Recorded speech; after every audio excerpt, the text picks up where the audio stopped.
Kasabay ng pagdami ng mga deboto sa Quiapo Church ngayong panahon ng Kapaskuhan, muling ipinaalala ng pamunuan ng prohibited items sa loob ng simbahan, kabilang ang malalaking bag, cap at mga hoodie para sa kaayusan at seguridad. Maaga namang sinimulan ng Quiapo Church ang koordinasyon sa iba't ibang government agencies para paghandaan ang pista ng Nazareno sa unang linggo ng Enero. May balitang A to Z si Kim Salinas.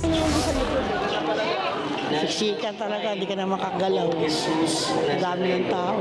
Dahil sa dagsa ng mga nagsisimba sa labas na nakapwesto si Beronidia kasama ang kanyang asawa at sanggol na apo. Tumayo na lang sila sa lilim at pinanood ang misa sa LED board.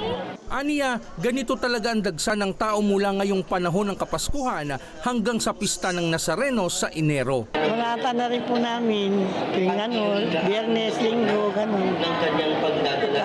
Araw ng Biyernes sa Linggo, punta po kami rito. Masaling dadami. Marami lalo pag pista.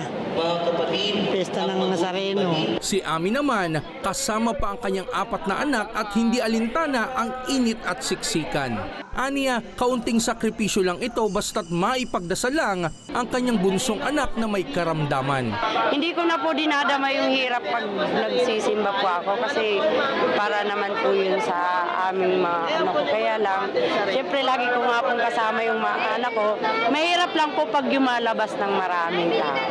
Ayon sa pamunuan ng simbahan, asahan na ang unti-unting paglaki ng volume ng mga deboto, lalo na tuwing may misa. Paalala lang na sundin ang guidelines para sa kaayusan at seguridad sa loob ng simbahan.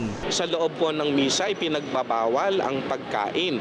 At the same time yung paggamit ng kanilang mga gadgets o cellphone. Pagdadala ng mga bag, ng mga pointed objects.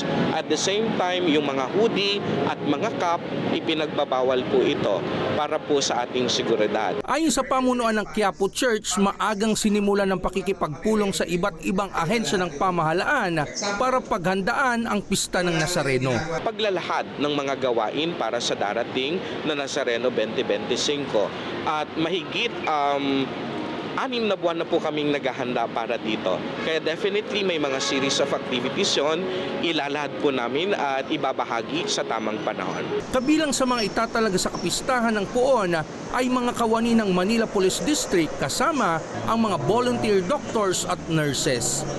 Para sa Balitang A to Z, Kim Salinas.